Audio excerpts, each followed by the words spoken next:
You've probably heard about the extraordinary free market successes of Javier Milei in Argentina, where his small government policies have seen a collapse in inflation, he's produced fiscal surpluses, and of course poverty has collapsed as well.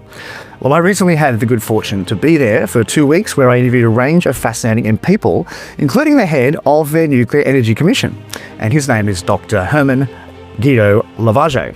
And one of the most interesting things that he told me, of course he was somewhat sceptical about Australia's nuclear ban, was that in his view, nuclear energy is one of the cheapest forms. So I do hope you enjoy this interview. So I had the pleasure and privilege of talking here with Professor Germán Lavage, who is the head of the Argentinian National Commission for Nuclear Energy, Atomic Energy. Thank you very much for talking to me. So could you just briefly give me an overview of the nuclear sector in Argentina? Yes, the nuclear sector in Argentina was the Atomic Energy Commission, which I preside over. It's the national governmental organization devoted to R&D in the nuclear sector. So CNEA, we call it, comprises about 3,500 people devoted to R&D. So there's the second company, a state-owned company called Nucleoeléctrica. That's the company that runs the 3 power plants that are in Argentina. There's a third company that in Australia is well known, that is INVAP. So INVAP is the commercial and technological arm of CNEA. So they are mostly devoted to research reactors, to design and build them at the isotopes facilities. And so just briefly on that, not many Australians know, and certainly I didn't know until recently, that the Argentinians built our reactor at Lucas Heights. Yeah. So how did that come about? Well, that's actually this company, but that is formed partly by CNEA. It's a company that was founded 50 years ago. And it started with uranium enrichment plants and then devoted mainly to research reactors. So they built first a reactor in Argentina, that was located in Bariloche, and then Algeria, Egypt, and then to Australia. It's now building a research reactor in Holland. Yeah. And so what is the attitude of the new Milei government to nuclear energy in Argentina? Is it kind of expanded? Or? Well, it's quite supportive, although, as you probably know, we are under not so good economical conditions. The macroeconomy is not good, but it's supporting in the sense that power plants are going ahead. So we at the Atomic Energy Commission are focused, we are building a research reactor quite similar to the one that is located in Lucas Heights, but for our own purposes, to replace one old reactor that was built here in Argentina 50 years ago. So they support it. So we are able to comply with our national projects. So those reactors you mentioned, the 3 reactors, they're all connected to the electricity grid, I assume, in Argentina, and they were built 50 years ago, roughly. So obviously they last a very long time, these reactors. There's a big debate in Australia that nuclear energy is extremely expensive.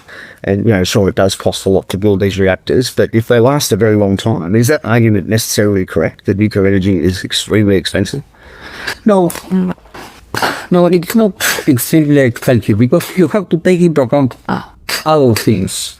The cost of a reactor, capital cost is very high, but the operational cost is very low. So if you take into account that they will be run for 40 or more years, you hold the capital cost, well, it is very costly, or it has been very costly in the last years in the Western countries, because the time to complete construction were getting longer because of regulation, because of problems. So if you need to go for a financial topic and you go through delays, there you are in a problem. So what is now going on around the world is that let's hear of construction times and the finance will be good. So but power reactors are not more costly if you take into account what is called the levelized cost of energy, which takes into account not only capital cost but also operational ones. And so how does nuclear energy compare to wind power and solar power? There's a huge debate in Australia about whether solar or wind is cheaper. Big argument. Yeah, so concerning levelized cost of energy, they are in the same range if you take everything into account. But you have also to take into account that the power plants will produce energy even without wind or during the night. So I think the comparison is not fair if you do not take into account that you are producing energy all around the day or the week or the month. Yeah, just in terms of the uranium that is obviously used to power the reactors, my understanding is at the moment Argentina doesn't export any uranium, but it's thinking about it, wants to. There are exploration projects going on right now. What is the potential of the uranium? Yeah, uranium exports, yeah. There is a very different potential. Actually, yes, we are not exporting. We are actually importing uranium to take care of all of our plants. And I think in these following months, the companies, they are already doing some exploration, not only exploring the country. This exploration has been done by the CNEA over these 30 years. So there are several locations where the potential is very interesting. Okay. And in terms of volumes, how would those exports, say, compare with Australia's exports? Would they be competitors in this uranium market? Well, Australia is a big exporter of uranium to different parts of the world. I think our scale will be smaller, at least from the beginning, because the ores in Australia, they are very good and with very good quality of the rock they have here. Well, you have in Australia that we don't have here. But this will be, the world is demanding for more uranium, so that's why the prices have been going on for some years now. Yeah. And we think it will continue to be there. Yeah, those price increases, do you think that's because of the concern about climate change and carbon emissions, etc.? Is that what's driving up the price of uranium? Well, the electricity demand is growing. So that's because of, well, most people talk about data centers, but there are also two other reasons for the electricity consumption increase around the world. One is air conditioning. And actually, that's the class one nowadays, air conditioning. Once poor countries increase their salaries or so, they go for air conditioning to have a better life. And that is increasing a lot the electricity demand. The second one is the electromobility, cars running out of electricity. And the third one is the data center. So all these three things produce an increase in the electricity demand. And a part of it is being supplied by nuclear energy. Yes. But not in many countries, just some countries, right? Argentina is one of how many countries that have nuclear energy? Do you know? I don't know, roughly 30. Okay. Okay. Does it? So there's a big debate in Australia about nuclear energy. It has been for some time because it's actually illegal in Australia. Nuclear energy. Did you know that? Does it strike you as strange that it's illegal in a country with so much uranium? Well, no, it's a country decision, but you see, Kazakhstan has the same situation. Oh, really? Okay. Yes, and they will now really go to install nuclear power plants. But they've been exporting uranium. We actually export uranium from Kazakhstan, and they don't have power plants. But they'll change their mind. They'll change. Okay. Well, that's a good point, Tim. In terms of replacing those three plants you have here, what's the rough capital cost in your mind in US dollars? Is there a figure, roughly? The figure by $1 billion. The important figure is that installation cost, what we call overnight cost, should be around $4,000 per kilowatt installed. So that's the level where it compares wood with wind, solar. Okay.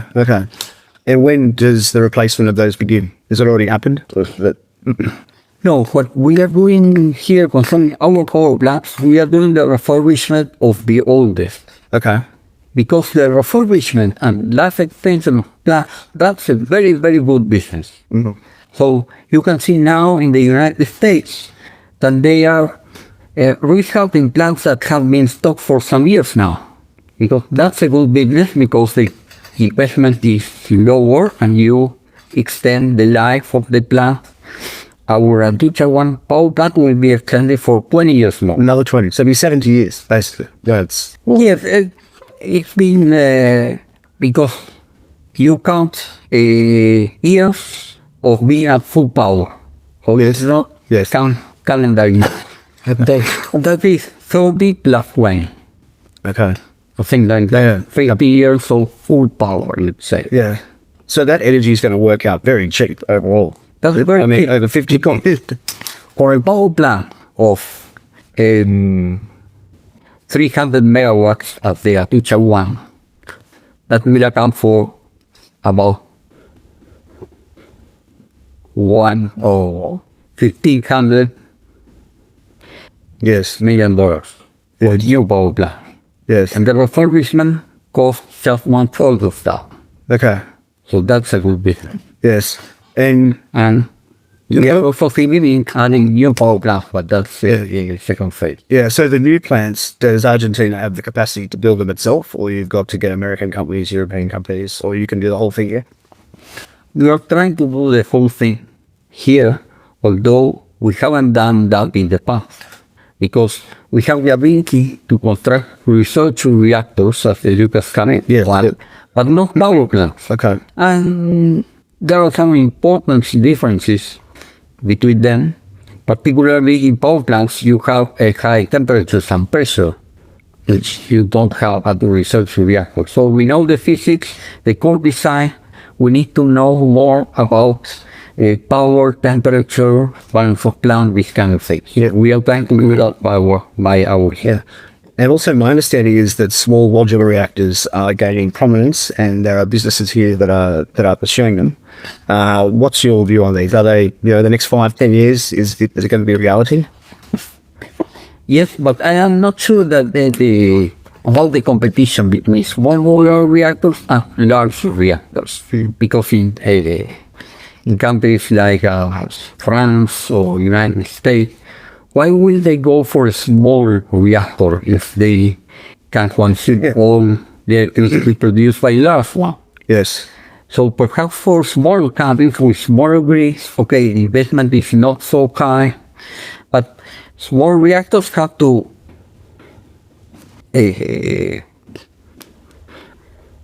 to take care of the larger fixed cost that the small plant has.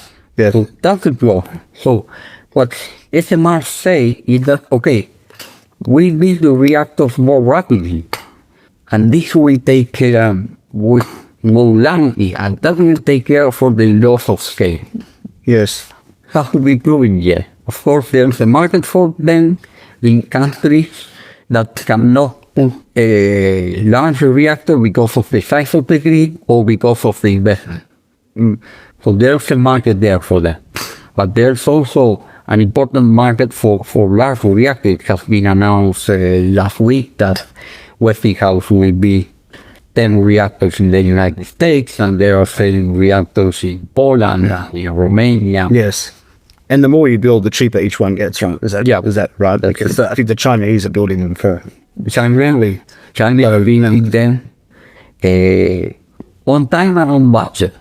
Yeah. They are doing good business with it. Yes. So that's something that Argentina would like to do, perhaps in the future, to export the ability to build a reactor, maybe. Like in the decides, it's a big one. Yeah. Or maybe Australia can buy some sometime in the future. Hopefully. Yeah. If I have bigger, how I take when they are a bigger one. Just in terms of the energy mix in the electricity grid in Argentina, does the government here pay much attention to carbon emissions or net zero, or it's all about price? Well, the problem, and let's say it that way, is that we have a lot of cheap gas. Okay. So with cheap gas, the normal tendency is to use that gas in order to produce electricity. But also the government is taking care of renewables, establishing some programs in order to be renewable energy, and also for nuclear. But solar and wind. Yes. We have good locations here. We have very good locations concerning solar at the Andes Mountains, because we stand there, you're very high, Yes. and there's no rain there, no clouds, so we have very good site for solar energy. Also for wind energy in the south. Yes. Just looking forward, say, 10, 20 years, do you see the nuclear share increasing as a percentage of the electricity production? I think so. I think that the percentage of nuclear energy will grow slowly, but if you measure that in absolute figures, it will be growing. Yeah. And just in terms of the benefits of having a nuclear industry in Argentina, obviously you need highly educated people. You said 3,500 before. That's your staff here. Is that right? These are all very educated people. That's a benefit to the economy, I guess, in general, to have a highly educated industry. So could you tell me a bit about, I suppose, how the industry began in Argentina, just very briefly, kind of what decade, who kicked it off, and what the reasoning was?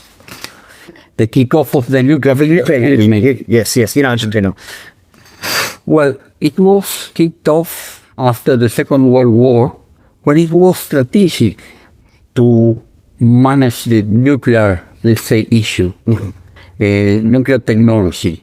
So in 1950, the CNEA was founded. So we have 75 years now.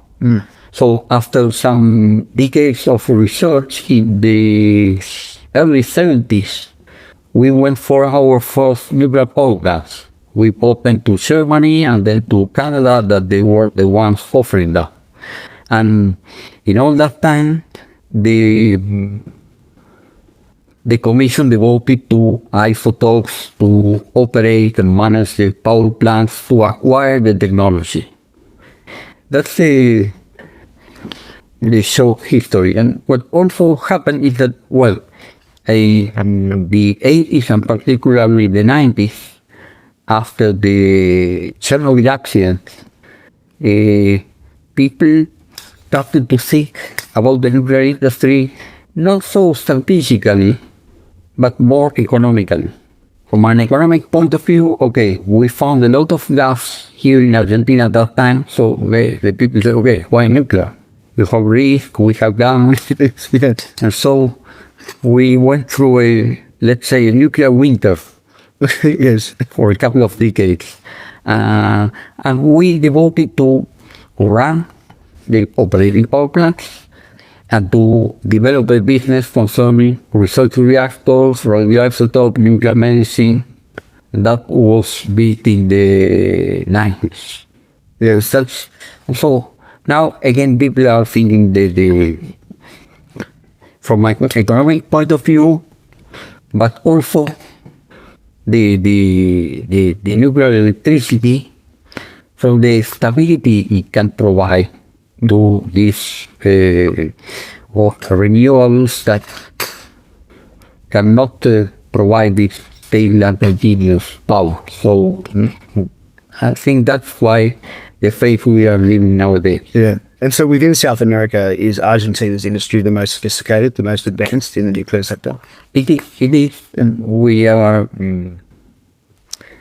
run closely with Brazil. We have strong collaboration with them. They have also some power plants, a couple of power plants they bought, and they are building now a new research reactor in collaboration with our companies. So, and we are providing them with radioisotopes for nuclear medicine. So, within Latin America, the three countries that have power plants are Mexico, Brazil, and Argentina. Okay. That's the current situation. Okay, all right. Well, look, that was fascinating. Thank you so much for your insights into the Argentinian sector, and I hope that we in Australia can use your skills at some point in the future to expand our own non-existent industry. So, thank you very much. We hope to continue with it. Thanks for those.